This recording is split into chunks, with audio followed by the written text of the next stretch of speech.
Hello, everyone, and welcome back to Queen Elizabeth, A Day in Her Life. We'll continue on our journey with Queen Elizabeth and her sister, Princess Margaret. It's been quite a ride, and we've been going through the book, Elizabeth and Margaret. And when we left off the last time, Princess Margaret decided to marry a commoner named Tony. He was a photographer. It seemed that once she got word that Peter was getting married, it steered her towards marriage. But she did have a lot of fun with Tony. Let's see what happens next. Margaret was different from Elizabeth regarding her role in life. The Queen remained traditional. Princess Margaret liked to be a trailblazer. She would hang out with people who didn't mingle with royalty. Princess Margaret could mingle, but if someone stepped over the line, they got the Windsor glare.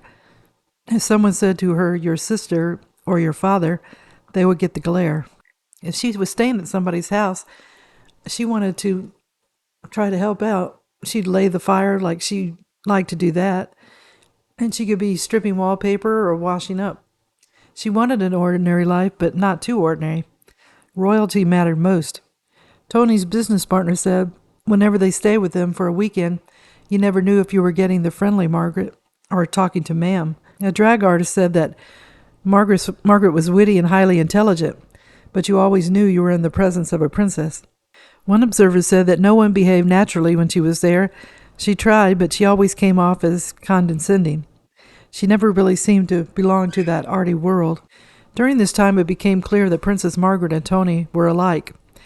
It brought them together, but now it was tearing them apart. She fell for a man with similar personality traits to herself. They were two peas in a pod. They were both strong-willed, competitive, center-stage people. They wanted to have things their way. Sarah Bradford, the Queen's biographer, said that Tony was better at being nasty than Margaret was. When they first got married, Tony found the marriage happy and stimulating, but his friends knew him and felt he would soon feel trapped in a royal cage. Princess Margaret's lady-in-waiting, Lady Elizabeth Cavendish, asked her if she could deal with Tony's bohemian world. Princess Margaret didn't think there was a problem. She believed their passion and deep connection would overcome all obstacles. Princess Margaret, surprisingly, was shy and insecure, more than Queen Elizabeth. Lord Snowdon found it easy to bring her down. He made it look like practical jokes. In 1963, Princess Margaret and her husband stayed with a wealthy Greek shipowner, Stavros Nikoros, on his private island. They threw a party to celebrate Princess Margaret's 33rd birthday. When Tony got there, he brought presents for everyone except Princess Margaret. Then she asked him what she should wear, and he said a ball gown from last week. And when she joined the guests, she discovered that all the guests were dressed casually in jeans and sandals. So that was a mean trick. All this made Princess Margaret feel insecure, and she lost trust in her husband. It turned into mental cruelty. Princess Margaret had wanted to emulate her sister's successful marriage. Tony and Prince Philip were alike. They were both alpha male, creative, bombastic, and strong-willed. But Prince Philip had accepted his secondary role in the marriage. He said to a friend that this is my destiny, to support my wife and what lies ahead for her. Tony started out playing his role as expected, but once he began working for the Sunday Times, he became a workaholic with a wandering eye. He liked to get up early and was working while Princess Margaret was still in bed. He would at times write her a note and suggest she drink less and get to bed earlier. He had a way of presenting every problem of the marriage on her. She couldn't complain to her sister or mother because they wouldn't want to know. The couple started to move in different worlds. When things got tense, she went back to her royal ways. Tony started to want his independence, and Princess Margaret started to get possessive. She would call him on assignments at restaurants or homes of his friends. She found she had met her match in him. The Queen could see what was happening, but she watched and waited and hoped that things would resolve itself. Tony didn't like being a consort. He said, "I'm not a member of the royal family. I'm married to a member of the royal family." So he focused on his Sunday Times job. It fulfilled him, and while he traveled around on his job, she was at home pregnant, Margaret that is, pregnant and bored. Tony was shooting portraits of Charlie Chaplin, Sophia Loren, and David Hockney. He designed the impressive Snowdon Aviary at the London Zoo, and he began to make award-winning TV documentaries about old age, mental health, disability, poverty, and children. He was happy that the Queen watched his work. His star rose, and Princess Margaret was being known only as the royal, something she tried to shrink away from her whole life. When Tony would get home, he would head straight to the basement workroom and ignore Princess Margaret. She would try to get him to meet with guests, but he ignored her.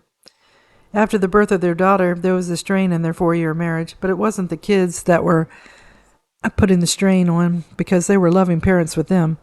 It was when they were alone together, the strain was there. When Tony was abroad, he began having affairs, and Tony found Margaret's needs to be stifling.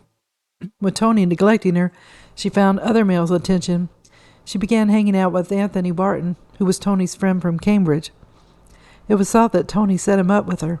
Barton went to Kensington Palace that evening, and Margaret suggested they go to bed together. He was surprised and said, "No, I think our relationship's not that." She convinced him, and they had a short-lived relationship.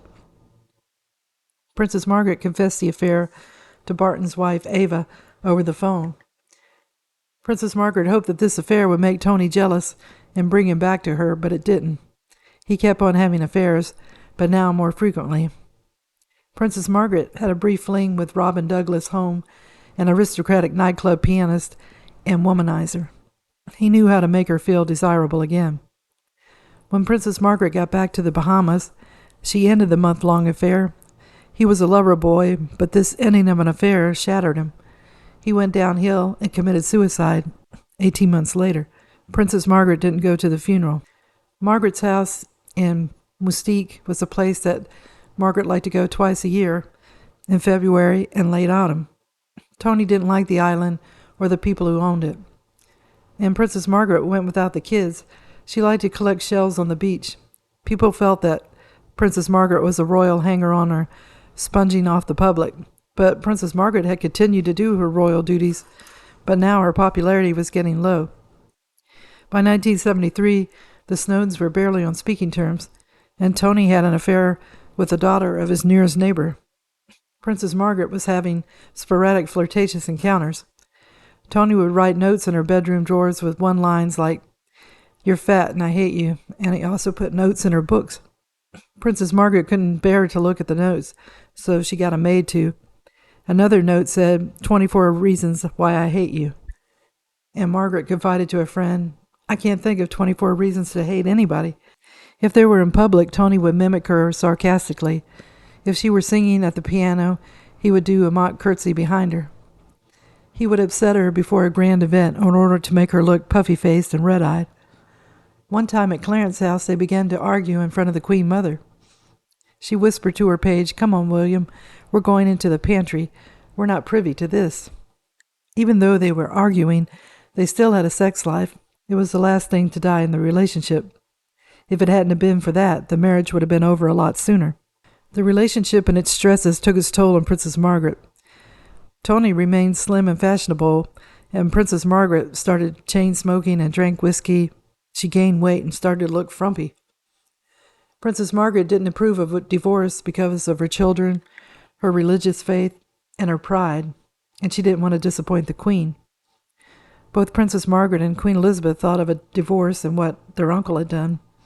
They felt that divorce would have a negative impact on the monarchy as well. So now we come to the relationship between Princess Margaret and Roddy. So this happened in the summer of 1973. Roddy was invited to a weekend party at Glen. A guest had dropped out at the last minute, and they needed someone in his place to make up the numbers. His job was a lowly researcher at the College of Arms in central London. He was the son of Olympic gold medalist show jumper Sir Harry Llewellyn. He was 18 years younger than Princess Margaret, and she had known his father. Roddy was a shy young man. From the beginning, there was a sexual undercurrent. It came at the right time for Princess Margaret. She was at the lowest point in her life at this time. Tony, at this time, was in a serious affair with a woman who would be his second wife. Her name was Lucy Lindsay Hogg. Roddy was an inexperienced 25-year-old. He was prone to depression and held a series of odd jobs. He was entertaining, thoughtful, and kind, and Princess Margaret called him her darling angel. When she got back with him, she stopped doing alcohol and lost weight, and she got back her zest for life. When Princess Margaret and Roddy got back to London, Roddy moved into his own apartment, and Princess Margaret helped him to decorate it. The Queen and the Queen Mother hoped that Margaret and Tony could work things out for the sake of the children. The princess asked her husband to move out that June, and he refused to. Ed Roddy was caught in the middle. He was faced with an angry husband on one side and an older, worldly lover who was becoming more possessive and demanding, both emotionally and sexually. Roddy felt bewildered and took a flight to Turkey. He traveled the country a few weeks on a bus, and he was trying to get over the shaky feelings he had. When he got back, his friends thought he had a mental breakdown, and Roddy ended up staying 3 weeks as an inpatient at the Charing Cross Hospital before going back to his family home in Wales. When Roddy disappeared, Princess Margaret was unable to sleep, and she ended up taking too many tranquilizers and had to cancel her royal engagements. November the 15th, 1974, it was announced that she had caught a severe chill, and rumors were she tried to commit suicide. When Princess Margaret got out of the hospital, she went to her bedroom and didn't want to leave. Princess Margaret's friends took turns caring for her day and night until one person, exhausted, called the Queen to explain what was going on with her sister. Even though the Queen wasn't sympathetic to sick people, she set aside her engagements and drove to Kensington Palace to see her sister. And the Queen said, "I feel exactly like a night nurse taking over from the day nurse." Helped by her maid, Margaret was led out to the car, and they went back to Windsor for a recuperative weekend. She wanted to find out what was going on, the Queen did. Queen Elizabeth saved the day and told Princess Margaret what she needed to hear. Roddy, in the meantime, had joined a commune at Surrendale, a 47-acre farm in Wiltshire, with some of his aristocratic friends and various actors and artists. They attempted to create a self-sufficient community. For extra income, they opened a restaurant. Roddy was the head gardener.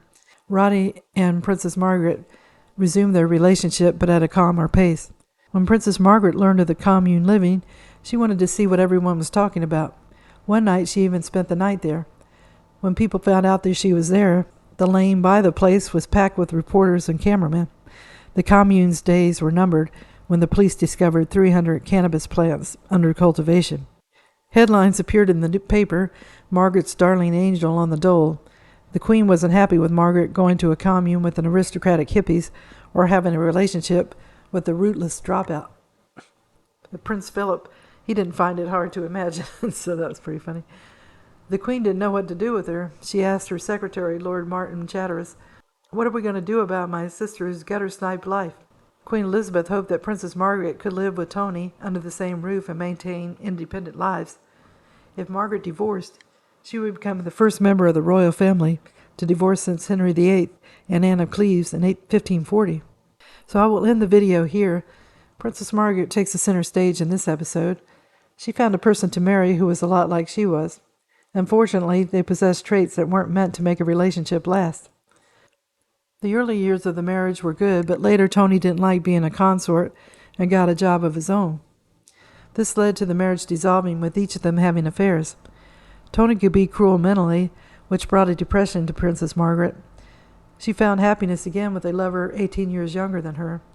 Unfortunately, it caused a scandal that didn't help the royal family out.